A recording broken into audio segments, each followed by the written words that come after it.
यहाँ पर आचार्य पूर्णचंद्र महाराज के द्वारा लिखित कल्याण मंदिर स्तोत्र में पहला छंद हम सभी ने यहाँ पर सीखा था और आज यहाँ पर दूसरा छंद यहाँ पर अपन सीखने जा रहे हैं। इस दूसरे छंद में आचार्य भगवान संकल्प ले रहे हैं, प्रतिज्ञा वाक्य ले रहे हैं कि मैं यहाँ पर कल्याण मंदिर स्तोत्र को कहूँगा। तो यहाँ पर कल्याण मंदिर स्तोत्र का दूसरा छंद प्रारंभ हो रहा है। सभी लोग कहीं ध्यान से सुनेंगे। यश यश बोलिए, यश यश यश यश स्वयं। आधा स्वयं का जो आधा शाह है उसको आगे उच्चारण करेंगे। यश यश स्वयं, सुर गुरु गरी मागु रासे। यश यश स्वयं सुर गुरु गरी मागु रासे।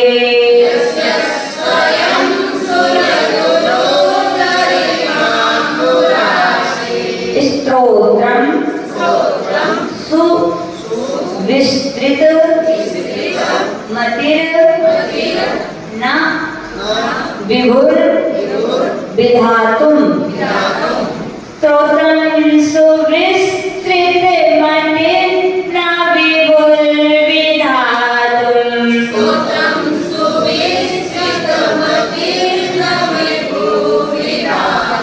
विभुर रागी लेप लगी है, देखो यहाँ रागी लेप है। जिसको समझ में नहीं आता है तो विभु के बाद अपनी कॉपी में पेंसिल से आधा रा लिखें, ठीक है ना। लेकिन रा के उच्चारण पर तो सही करना है। स्तोत्रम सुविस्तृत मतिर न विभुर विधातुम।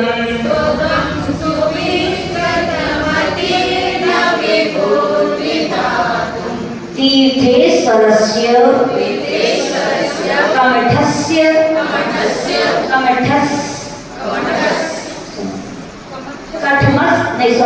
कमठस्मय धूम केतोस। तीर्थेश्वरस्य कमठस्मय धूम केतोस।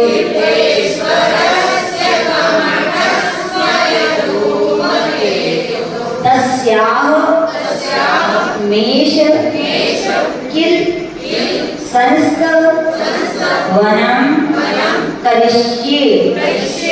तस्याह मेष किल संस्तवनं करिष्ये।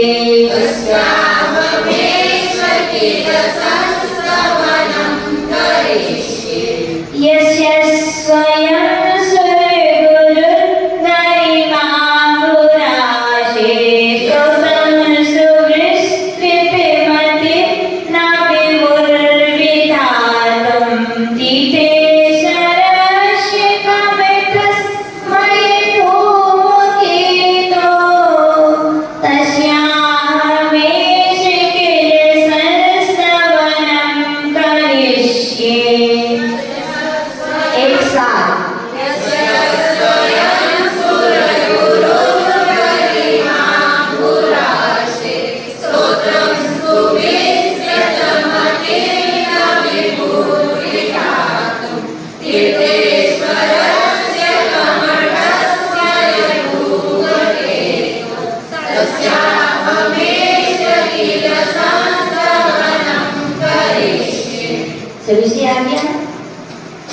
यहाँ पर आचार्य भगवान आचार्य पूर्णचंद्र महाराज प्रतिज्ञा कर रहे हैं।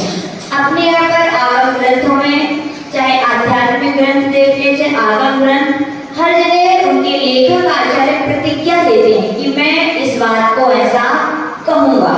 तो आचार्य भगवान ने यहाँ भी कल्याण मंदिर स्तोत्र में दूसरे छंद में प्रतिज्ञा वाक्य के रूप में यहाँ पर कहा है। अर्थ देखेंगे पर सभी लोग। यहाँ पर लिखा है गरिमांबु राशि। क्या लिखा है? यानी कि गरी अंबु राशि। अंबु का अर्थ होता है जल और राशि यानी बहुत सारा जल जहाँ पाया जाता है उसे क्या कहते हैं? समुद्र। क्या बोलते हैं? तो यहाँ पे लिखा है भगवान आप गरिमांबु राशि, आप गौरव के समुद्र हैं। क्या है आप? गौरव के समुद्र हैं। फिर लिखा है स्तोत्रम विधातुम, यानी स्तुति करने के, यस्य यानी किनके लिए बोल रहे हैं? यस्य यानी पारसनाथ भगवान। किनके लिए बोल रहे हैं? हे पारसनाथ भगवान, आप गौरव के समुद्र हैं। क्या है पारसनाथ भगवान? गौरव के समुद्र हैं। स्तोत्रम विधातुम, स्तुति करने के लिए। स्वयं सुविस्तृत मति, स्वयं यानी स्वयं जिसकी सुविस्तृत मति है, यानी कि विशाल बुद्धिशाली है, जो सुर गुरु। कौन लिखा है? सुर यानी देव और गुरु यानी गुरु। देवों का गुरु कौन कहलाता है? बृहस्पति। कौन कहलाता है देवों का गुरु? तो यहाँ पर आचार्य भगवान कह रहे हैं कि स्तुति करने के लिए स्वयं जिसकी विशाल बुद्धि है, ऐसा बृहस्पति। और अपने यहाँ पे कहा जाता है कि जो देवों का गुरु बृहस्पति होता है, वो द्वादश साम का पाठी होता है। कितना होता है वो? यानी कि उसको इतना अपार ज्ञान होता है। फिर कह रहे हैं विभु न अस्ति, समर्थ नहीं है। क्या नहीं है? भगवान की स्तुति करने के लिए समर्थ नहीं है। कमठस्मय धूमकेतुः, कमठ का स्मय का अर्थ होता है मान। स्मय यानी क्या होता है? मान। तो कह रहे कमठ के मान को नष्ट करने के लिए धूमकेतु यानी क्या? एक प्रकार की अग्नि का नाम है। क्या है? कमठ के मान को जलाने के लिए धूमकेतु, यानी कि हे पारसनाथ भगवान, आप किसके समान है? धूमकेतु के समान, यानी अग्नि के समान है। कौन है? पारसनाथ भगवान। फिर कह रहे तस्य तीर्थेश्वरस्य, और भगवान पारसनाथ की किल यानी निश्चय से, ऐसा हम, यह मैं। कौन कह रहा है? मैं का मतलब आचार्य कुमुदचंद्र महाराज कह रहे हैं संस्तवनम करिष्ये, यानी मैं क्या करूंगा? स्तुति करूंगा। कहने का तात्पर्य आचार्य भगवान कुमुदचंद्र महाराज कह रहे हैं कि हे भगवान, आप क्या है? गौरव के बहुत बड़े समुद्र हैं। सुर गुरु यानी जो बृहस्पति भी था, जिसे अपार ज्ञान था, जो द्वादश साम का पाठी था, वह भी आपकी स्तुति नहीं कर पाया। लेकिन फिर भी कमठ के मान को नष्ट करने के लिए हे भगवान, आप धूमकेतु अग्नि के समान थे, इसलिए मैं क्या करूंगा? आपकी स्तुति करूंगा। तो और समझ में आ गया? फिर से देख लीजिए। यस्य यानी जिनके, यानी जिन पारसनाथ की, स्वयं यानी स्वयं, सुर गुरु यानी देवों का गुरु, गरिमांबुरा से यानी गरिमा के जो अंबु यानी समुद्र स्वरूप थे, स्तोत्रम सुविस्तृत मति यानी कि उनके स्तुति करने में जो विशाल बुद्धि वाला, मति का अर्थ क्या होता है? विस्तृत यानी विशाल, मति यानी बुद्धि वाला, ना विभुर यानी समर्थ नहीं था।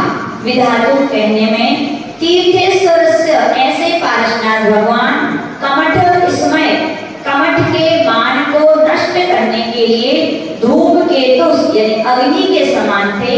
तस् यानी उनके लिए, किल यानी कि निश्चय से, अहम कहाँ से निकलेगा?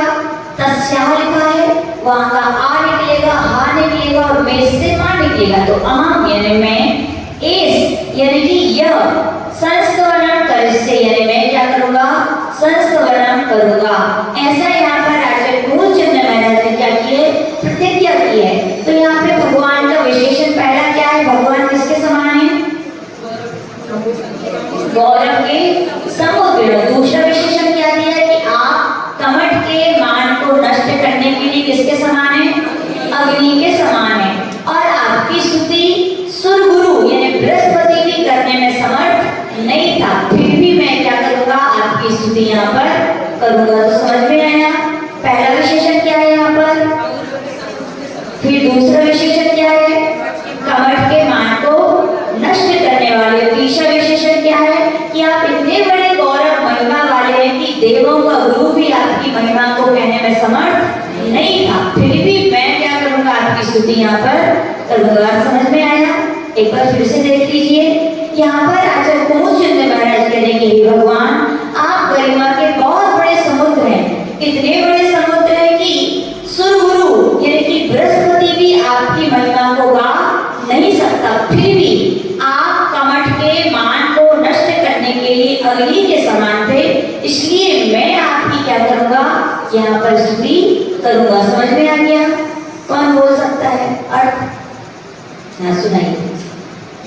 हाँ अपने जो इसमें समझा आपने वो सुनाना है आपको बस।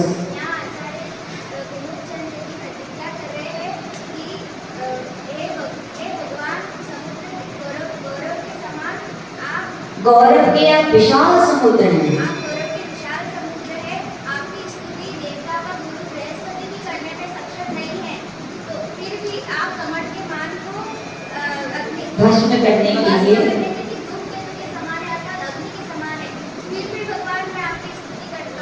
बस सिर्फ दो बातें हैं। एक तो क्या गौरव के समुद्र है, इसलिए आपकी देवताओं का गुरु बृहस्पति भी आपकी स्तुति नहीं कर पाए। फिर भी आपने कमर के मान को नष्ट करने के लिए आप धूमकेतु के समान है, इसलिए मैं आपकी महिमा स्तुति यहाँ पर अवश्य सुनाऊंगा। समझ में आ गया? कौन सुना देगा? दो बातें होंगी बस, ज्यादा है नहीं। सुनाओ, कौन सुनाएगा? हाँ सुनाइए। हाँ यही याद करो। हे भगवान, आप समुद्र के गौरव के समान हो। आप बृहस्पति के समान, बालकृष्ण को जानने वाले बृहस्पति के समान हो, और आप कमर के मान को जरा कमर के मान। एक बार फिर से सुन लीजिए बिल्कुल अच्छे, इधर हमारी ओर देखकर। इस छंद में ओनली दो बातें। कितनी बातें हैं? पहला कहा गया हे भगवान आप गौरव के समुद्र हैं। क्या बोलना है? बोलिए साथ, हे भगवान आप पूरा वर्ड बोलिए। आपकी स्तुति देवताओं का गुरु बृहस्पति भी करने में समर्थ नहीं है। ठीक है, समझ में आ गया पहली लाइन?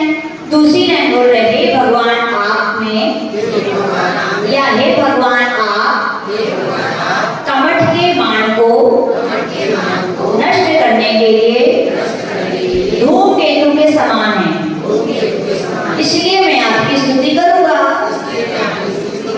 सीधा हो गया? सुनाओ विषय।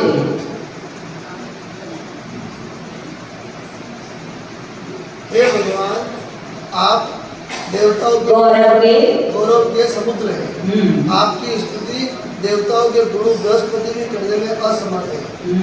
फिर भी हे भगवान आप कमर के मान को नष्ट करने वाले धूमकेतु के समान है, इसलिए मैं निश्चय से आपकी स्तुति करूंगा। बहुत ही सुना, और बिल्कुल सरल सुना लीजिए ना, यही याद कर लीजिए। सुना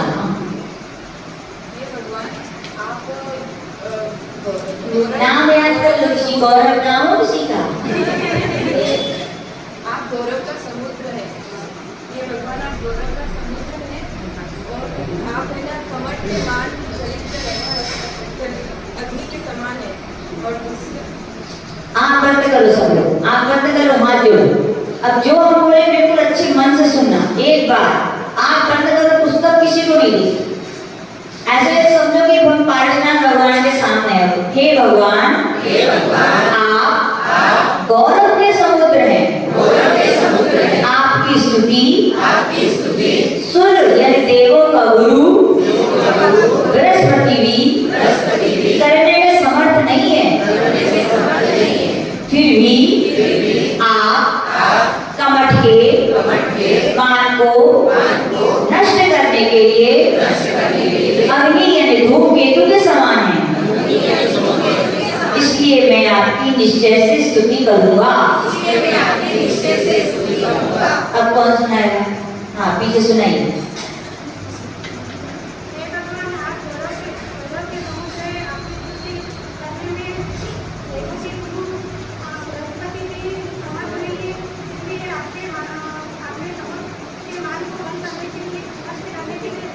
धूमकेतु के समान है, भक्ति करूंगा। बिल्कुल सरल, सुनाइए। सुना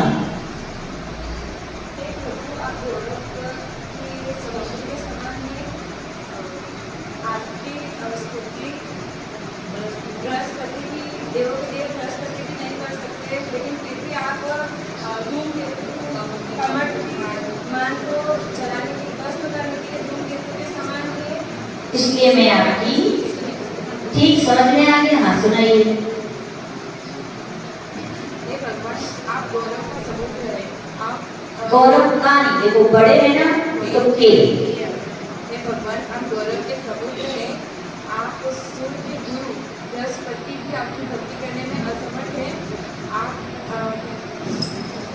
कमठ के कमठ का मान खरीद करने वाले धूमकेतु के समान है, इसलिए हम निश्चय आपकी स्तुति करें। बहुत बढ़िया, सुनाइए। हाँ, क्या नाम? विजय श्री जी। हे भगवान आप गौरव के समुद्र हैं। आपकी स्तुति करने में देवों का गुरु वनस्पति भी समर्थ नहीं है। वनस्पति। अच्छा, फिर भी आपने कमठ के मान आपके कमंड में मान का अग्नि की तरह भस्म किया, इसलिए मैं आपकी स्तुति बिल्कुल यही सुनिए और यही आपकी इसलिए बैठिए। हाँ, सुनाइए। आँख बंद करो, बस दो बातें दिमाग में आनी चाहिए बस। हे भगवान आप गौरव के समुद्र हो, इसीलिए आपकी स्तुति करने के लिए देवताओं के गुरु बृहस्पति देवताओं के गुरु बृहस्पति भी स्तुति करने के लिए समर्थ नहीं है। है। इसलिए आपकी कमठ का मान भस्म करने के लिए देवताओं के अग्नि स्वरूप को भस्म धूमकेतु के समान के है, समान है। इसलिए मैं आपकी स्तुति अवश्य करूंगा। ठीक समझ में आ गया? चलिए, तब यहाँ पर अपन हिंदी का छंद और पढ़ लेंगे।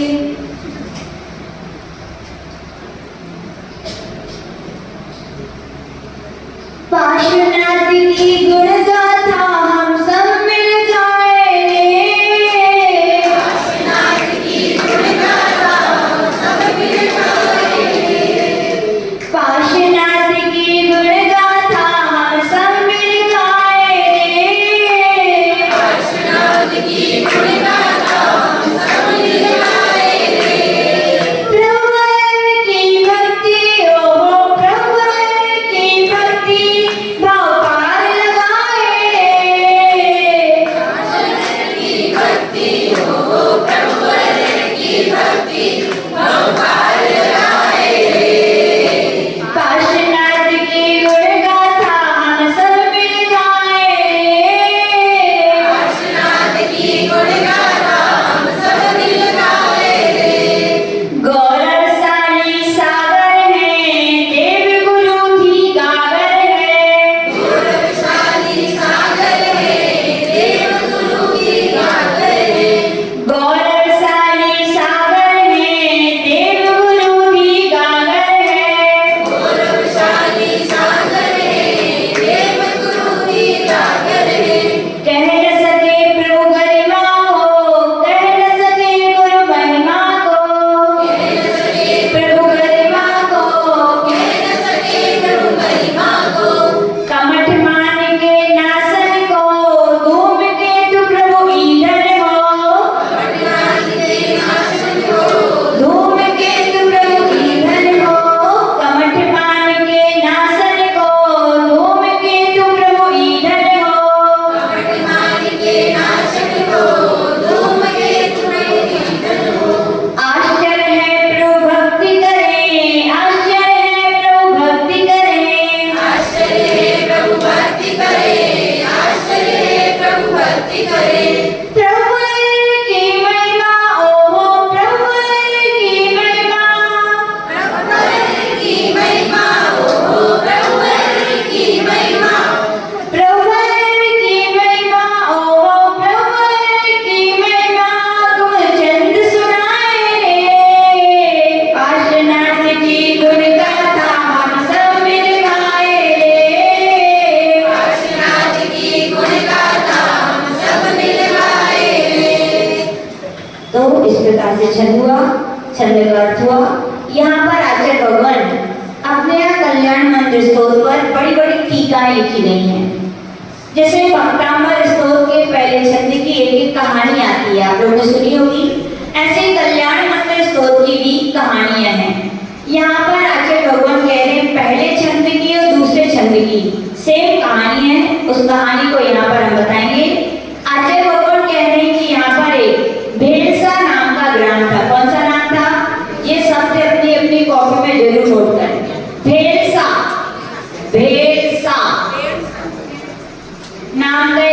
था, वहां पर एक श्रावक रहता था। कौन रहता था? श्रावक रहता था। व्यक्ति के जीवन में कब कैसे दिन आ जाए कोई समझ सकता है क्या? ये सब कर्मों की विचित्रता कहलाती है। श्रावक था, फिर भी प्रभु का भक्त था, लेकिन कर्म का उदय ऐसा आया, साता पेट की कर्म का उदय ऐसा आया कि वो गरीब हो गया। क्या हो गया? दरिद्र हो गया, बहुत दरिद्र हो गया, और इतना दरिद्र हो गया कि बहुत दुखी रहता था। वास्तवता में अपने गुरुदेव भी कहते थे कि भैया कि मुनि महाराज के पास 2 पौड़ी हैं, तो वे 2 पौड़ी के हैं। क्या है? साधु संतों के पास 2 पौड़ी के हैं, तो वे 2 पौड़ी के हैं, और गृहस्थों के पास यदि 2 पौड़ी नहीं है तो वे भी 2 पौड़ी के हैं। साधुओं के पास नहीं होने चाहिए, श्रावकों के पास तो होना ही चाहिए। उनकी गृहस्थी कैसे चली? बहुत गरीब था। और इस दरिद्रता के विषय में जिन्होंने संयुक्त कौमुदी ग्रंथ पढ़ा हो, वहां पे दरिद्रता के विषय में आचार्य भगवान बहुत सुंदर बात कह रहे हैं। बोले दरिद्र व्यक्ति बोल रहा है कि मैं तो सिद्ध हो गया। क्या हो गया? सिद्ध भगवान हो गया। क्या हो गया? क्या बोला वो दरिद्र व्यक्ति? क्या बोला कि मैं सिद्ध भगवान हो गया। बोलो कैसे? उसने क्या भैया तुम तो संसार में कैसे सिद्ध हो गए? कैसे सिद्ध? बोले हो गया मैं तो। बोले जब से मैं दरिद्र हुआ हूँ तब से मैं सिद्ध भगवान हो गया। तो बोले कैसे हो गए? तो वहां पे बताया गया कि सिद्ध भगवान सबको तो देखते हैं, लेकिन हम भगवान को नहीं देख पाते। सिद्ध भगवान तो देख पाते हो क्या आप लोग? लेकिन सिद्ध भगवान के ज्ञान में तो सब कुछ लगता है। बोले जैसे सिद्ध भगवान सबको देखते हैं, लेकिन अपन उनके लिए नहीं देख पाते, इसलिए मैं भी सिद्ध हो गया। जब से गरीबी मेरे हाथ में आई है तब से मैं दुनिया वालों को तो देखता हूँ, लेकिन दुनिया वालों ने मुझे देखना ऐसे ही होता है ना। जब तक लोग के पास धन है तब तक व्यक्ति पूछता है, उसकी पूछ होती है। क्या होती है? पूछ होती है। उसके लिए लोग अपना कहते हैं, अपने पास बिठाते हैं, सब कुछ करते हैं। जब धन नहीं होता तो बस देख के अरे भैया कर्म के उदय आ गए इनके, तो बस आगे निकल जाते हैं कि नहीं? ऐसे ही होता है। तो क्या बोले वहां पर आचार्य भगवान कह रहे हैं कि एक दरिद्री बोल रहा है कि मैं तो क्या हो गया? सिद्ध हो गया। एक बार की बात और है, एक महिला से पूछा क्यों तो मंदिर नहीं आती हो, पूजन पाठ नहीं करती हो? तो बोले मेरे सूतक लग गया। क्या लग गया? सूतक लग गया। तो सूतक कितने दिन का लगेगा? बोलो। बोले क्या हुआ? बोले 10 दिन हो गए आपके यहाँ सूतक खत्म नहीं। बोले नहीं मेरे यहाँ सूतक खत्म नहीं हो सकता। बोले क्यों? बोले मेरे यहाँ पे ऐसा पुत्र हुआ है कि वो सूतक लग ही रहेगा। बोले ऐसा कौन सा पुत्र है? तो बोले मेरे यहाँ पर दरिद्र नाम का पुत्र हुआ है। कौन सा हुआ है? दरिद्र नाम का पुत्र हुआ है। वो जब तक रहेगा तब तक मेरे यहाँ क्या रहेगी? सूतक रहेगी। क्या रहेगी? अब विचार कीजिए दरिद्रता आती कहां से?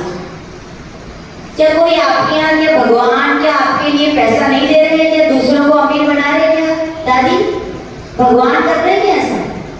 हाँ बोलो। मुगाना के आदिनाथ भगवान इतने अतिशयकारी हैं, एक के यहाँ तो छप्पड़ फाड़ के दे रहे और एक क्या कुछ नहीं दे रहे। ऐसा करते हैं? ध्यान रखना। अपने यहाँ पे वीतराग शास्त्र में जैन सिद्धांत में नहीं कहा गया कि भगवान गुरुजन कुछ देते हैं कुछ लेते हैं। यहाँ तो कहा गया जो करोगे सो वो अपने अपने कर्मों का फल सबको मिलता है।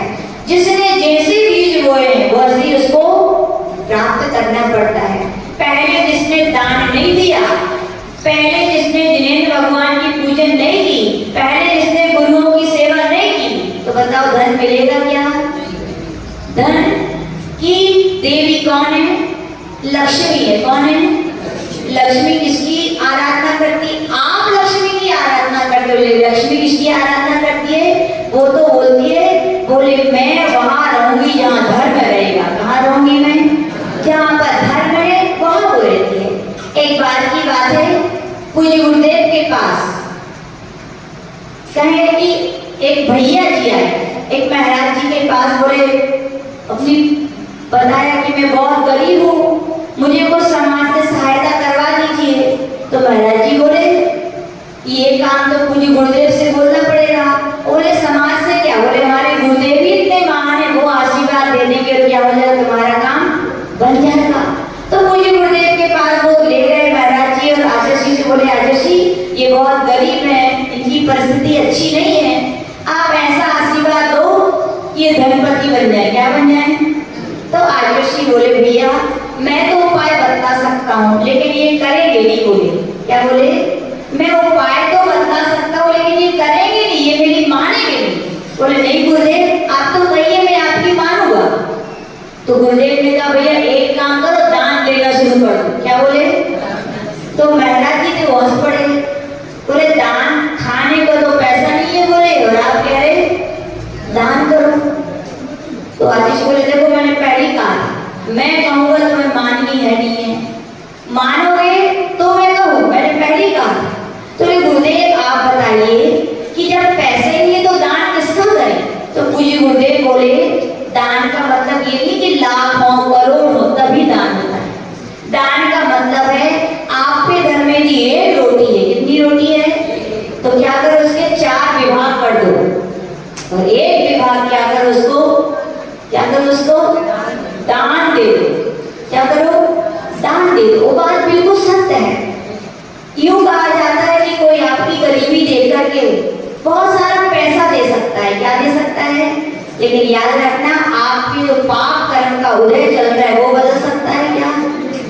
देने वाला खूब दे देगा लेकिन आपके पुण्य कर्म का उदय नहीं है, आपके पाप कर्म का उदय है। तो पूज्य गुरुदेव कहते हैं कि वो पैसा आप क्या टिक पाएगा? क्या चोरी में चला जाएगा या दूसरा कुछ ऐसा काम होगा, वो पैसा आपके काम नहीं आएगा। इसलिए पूज्य गुरुदेव ने कितनी अच्छी बात कही, बोले पैसा मैं बोल दूंगा दिला दूंगा लेकिन पैसे से आपका पाप कर्म का उदय चल रहा है। जब तक पाप कर्म का उदय चलेगा पैसे आपके पास टिकने वाले नहीं। इसलिए मैंने क्या कहा, पुण्य करो। क्या करो? और पुण्य किससे होता है? किससे होता है? दान देने से। और दान कब दिया जाता है? जब घर में चौका लगे तभी। तो फिर साधु गांव में हो, कैसे श्रावक हम माने, कैसे भक्त कहलाने? भक्त तो वो होते साधु यदि गांव में है तो उनके बिना आहार दिए क्या श्रावक आहार कर सकते? बोलो नहीं कर सकते। उसने भी पूज्य गुरुदेव की बात मानी और उसने कहा ठीक है हम ज्यादा वैभवशाली नहीं, ज्यादा धनपति नहीं, लेकिन जो हमारे यहाँ है यानी कि जो है शुद्ध, आपके पास बहुत कुछ नहीं है, शुद्ध पानी आप प्रासु करके ले जाए सोने का, वो भी तो दान है। आपके यहाँ कुछ नहीं है, सौंफ है, इतनी तो आपके होगी कि नहीं होगी? तो आचार्य भगवान यहाँ पर कह रहे हैं कि भैया दान अपने लिए जरूर करना चाहिए। जिनके पास धन में पैसा है, संपत्ति और दान नहीं करते, उसके लिए हम नहीं कह रहे। पूज्य गुरुदेव कहते थे आप लोग राजवार्तिक ग्रंथ उठाइए, वहां पर अमलंक देव कह रहे हैं कि अंतराय कर्म क्यों हमारे जीवन में आते हैं, क्यों हमारे जीवन में आपद विपदाएं आती हैं। तो वहां पर सीधा लिखा जब व्यक्ति के पास होता है तब वो उसका सदुपयोग करोगे। आप लोग है ना छोटे छोटे थे, याद है जब हम लोग भोजन छोड़ देते तो मम्मी लोग क्या बोलती थी, अन्न छोड़ोगे तो अन्न के लिए तरसना पड़ेगा। बोलो बोलते थे कि नहीं?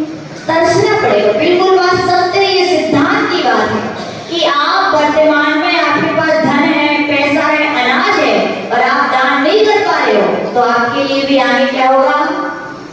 तरसना पड़ेगा। ये बात सत्य और अनुभव की बात बता रहे हैं। नाम भी बता रहे हैं। शहर था, हम लोग का चतुर्मास हुआ, एक महिला आती थी, मुमुक्षु थी थोड़ी वो, तो उन्होंने तो सीख लिया था बस आओ, व्यवहार को कुछ भी निश्चय आत्मा ही आत्मा उनको दिखती थी।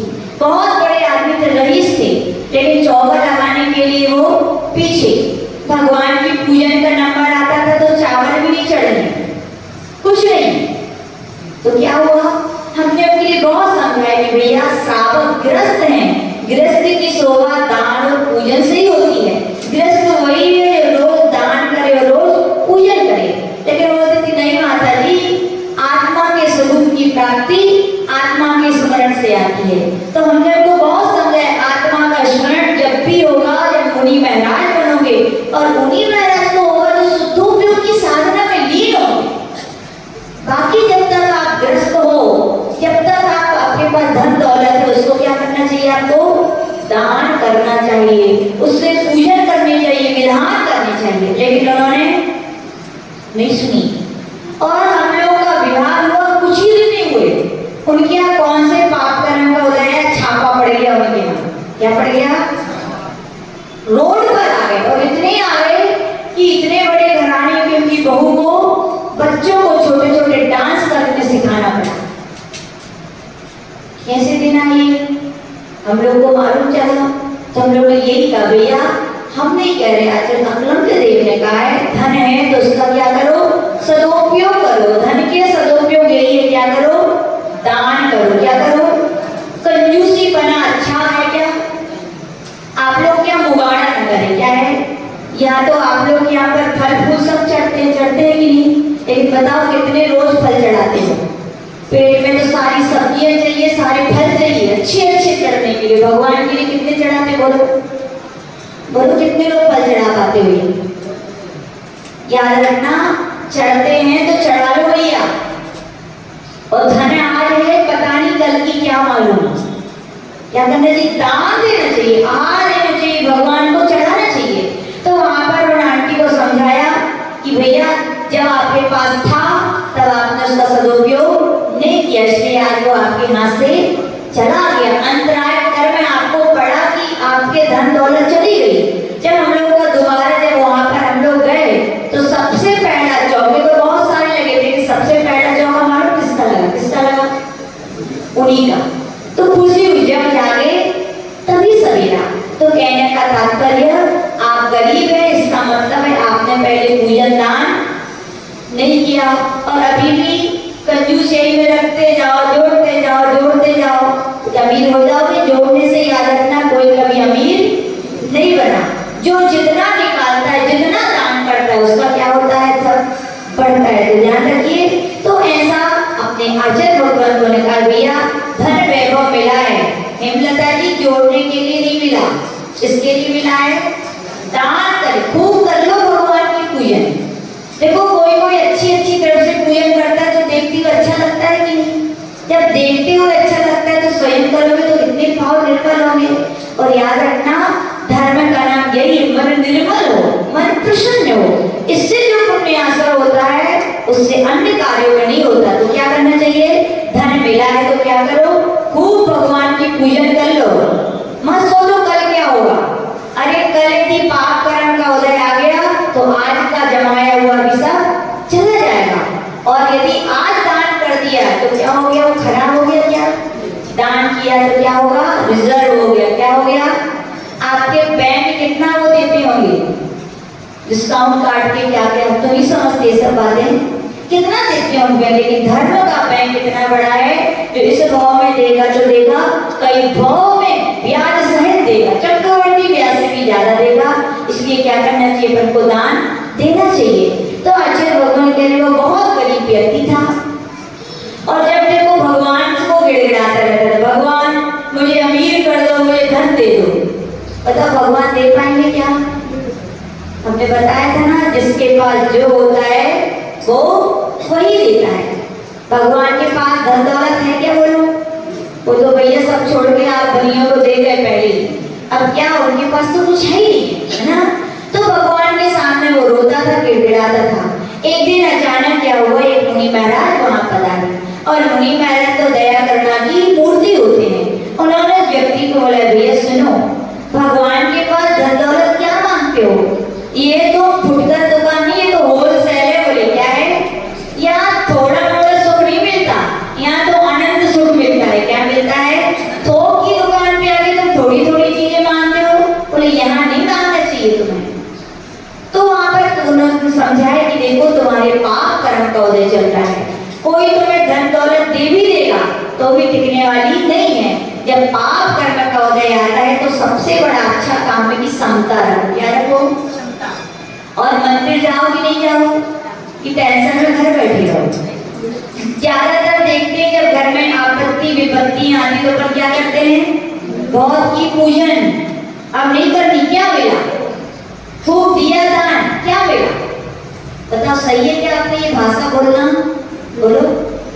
पूजन से, दान करने से दरिद्रता आने लगे तो बड़े बड़े सेठिया फिर क्या कैसे बन गए? वो बिना दान किए बन गए क्या?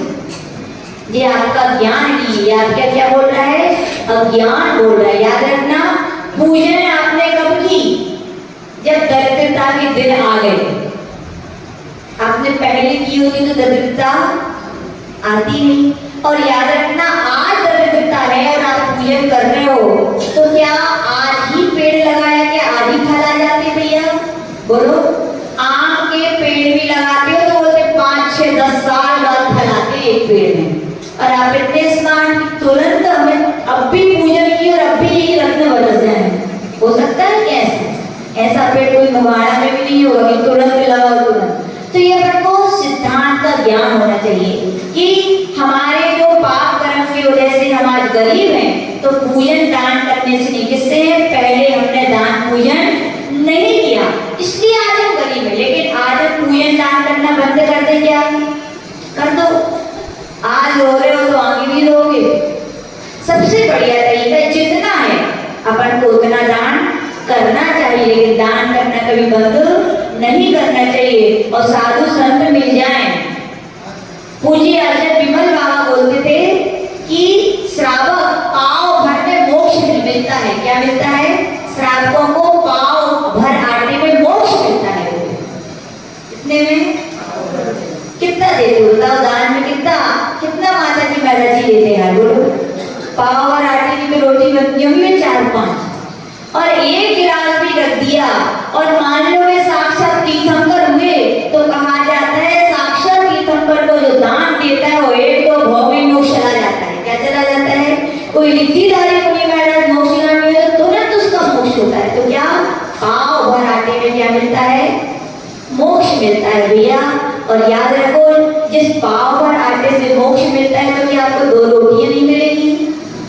2 रुपए नहीं मिलेंगे? क्या मिलेंगे? तो ध्यान रखना, आप यदि गरीब हैं तो किसी के सामने हाथ मत फैलाओ।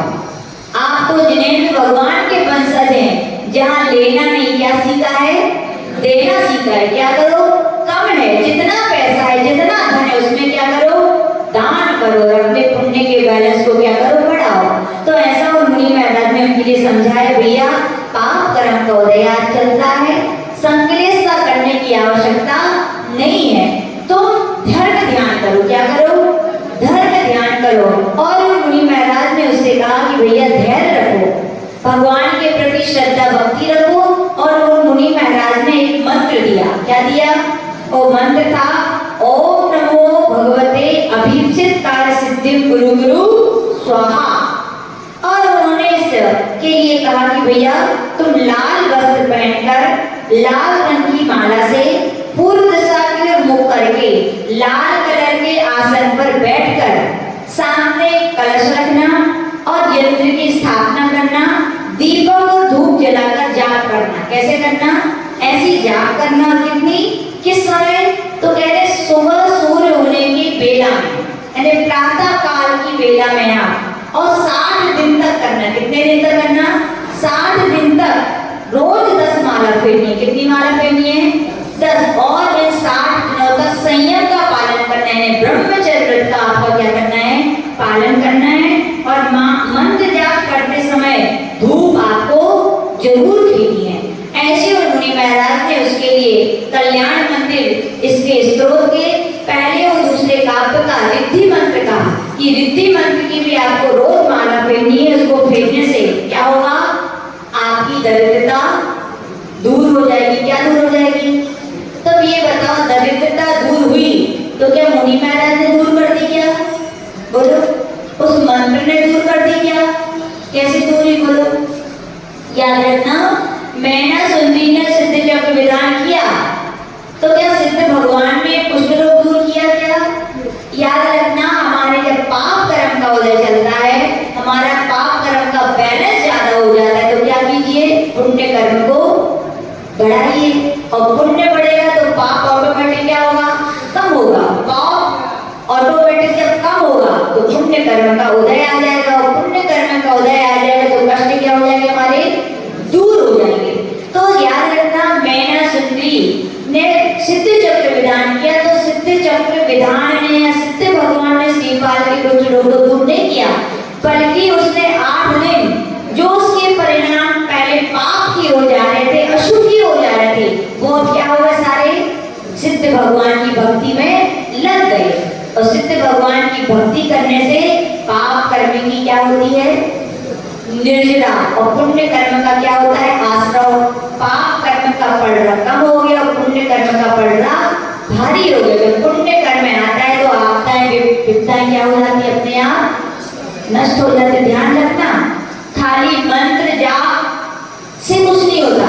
हम मन को एकाग्र करके उसमें जब लगाते हैं, पूरा धर्म ध्यान करते हैं, तो जाप का प्रभाव पड़ता है। उस व्यक्ति ने भी क्या किया?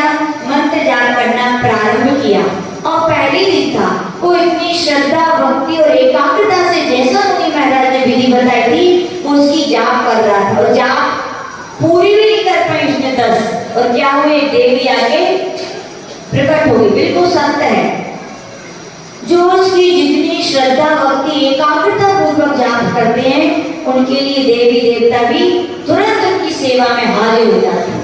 और उन्होंने पूछा, देवता ने कहो तुमने क्यों मुझे आह्वान किया? तो अभी 10 जाप तो उसकी हो गई थी क्या? नहीं होती। उसने आगे खोली क्या? नहीं, उसने यही सोचा अभी मेरी 10 जाप पूरी। क्योंकि कहा जाता है जब मंत्र तंत्र की जाप करते हैं तो देवता परीक्षा भी लेते हैं, ये कितने अपने मंत्र जाप में एकाग्र हैं, कितने को श्रद्धा है, कितनी भक्ति है। और परीक्षा में पास वही होते हैं जो अपनी जाप में लगे रहते हैं। और जो नहीं आंखें खोल ली है, जाप विधि विधान टूट गया, तो उसने अपनी आंखें नहीं खोली। और जब नहीं खोली तो देवता ने क्या किया? उसके सामने बहुत सारे रत्नों की धन की क्या कर दी? बारिश कर दी, धड़ाधड़ खूब सारी। आंखें खोल ली क्या उसने? खोली क्या? बोलो। नहीं खोली। क्यों? क्योंकि अभी उसकी 10 जाप पूरी नहीं हुई। उसने जैसी उसको एहसास हुआ है कि मेरी एक जाप फेरने से देवता प्रसन्न हो गया, प्रकट हो गया, और मैंने भी 4-5 जापें की और इतनी सारी धन की बारिश हो गई। बोले धन तो हमेशा रहने वाला है क्या? बोलो। बोले मेरे पुण्य कर्म का उदय होगा तब तक धन रहेगा, और जिस दिन पाप कर्म का उदय रहेगा उस दिन धन भी। बोले ऐसे क्षण भंगुर धन से मुझे प्रयोजन नहीं है। मैं ऐसे धन दौलत को हम नहीं चाहते। अब तो मैं उस दौलत को चाहता हूँ, उस वैभव को चाहता हूँ, उस संपत्ति को चाहता हूँ जो मेरे आत्मा की संपत्ति है। और उसके परिणामों में इतना अंतर आ गया, इतना अंतर आ गया। उसकी जैसी 10 जाप पूरी हुई, आप बोले तो क्या करते अभिषेक भैया? बोले माता जी बरस गए थे सब, जोड़ा ले जाते खट्टो कर दिया ना, ऐसे ही है। लेकिन नहीं, उसको इतना ज्ञान जागृत हो गया कि धन दौलत में सुख होता। तुम्हारे तीर्थंकर भगवान जैसे क्या छोड़ते क्या धन दौलत को?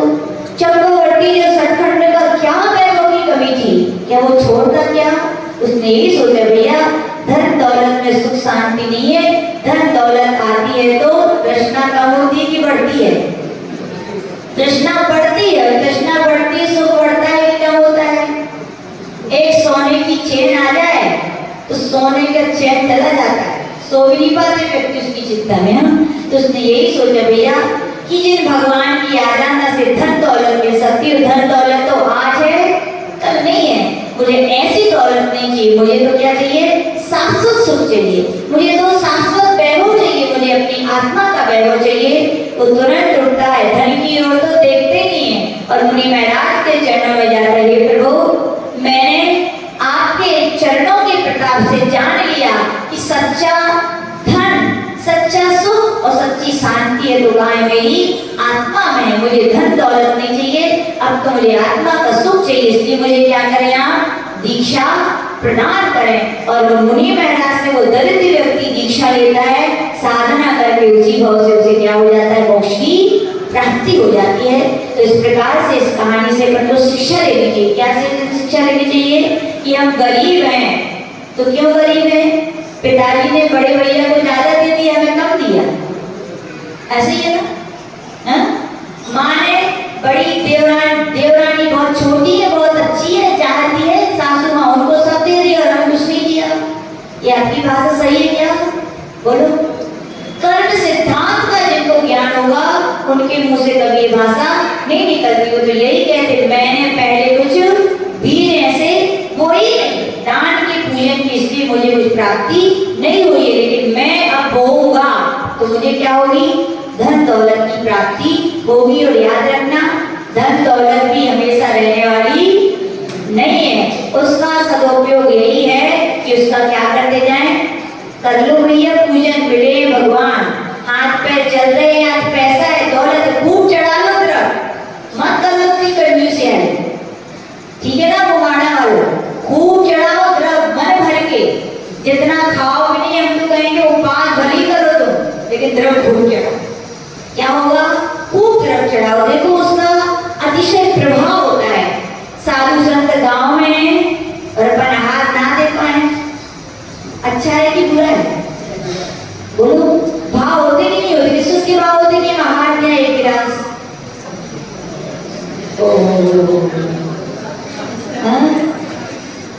बुंदेलखंड में लोग बोलते क्यों इतने धार्मिक हैं, क्यों वो लोग इतने वैसे हैं? हम लोग 2-2 किलोमीटर दूर भी चौके लगते थे, भैया एक गिलास देना है। कितना गिलास दिया है? 1 गिलास देने के लिए दौड़ते हैं। कई लोग के मन में विकल्प कुछ हो गया तो क्या, कुछ हो गया तो अरे जो होगा जब देखा, आगे की उसमें पर क्यों दान से चुके? ध्यान रखें, जरूर आहार देने जाए सब लोग। ये दान और पूजा ही अपने जीवन को क्या समृद्ध और पावन बनाते हैं। इसी भावना के साथ जय बोले परम पूजनाचार्य गुरुदेव विराट सागर जी महामहिला की चलिए जिनवा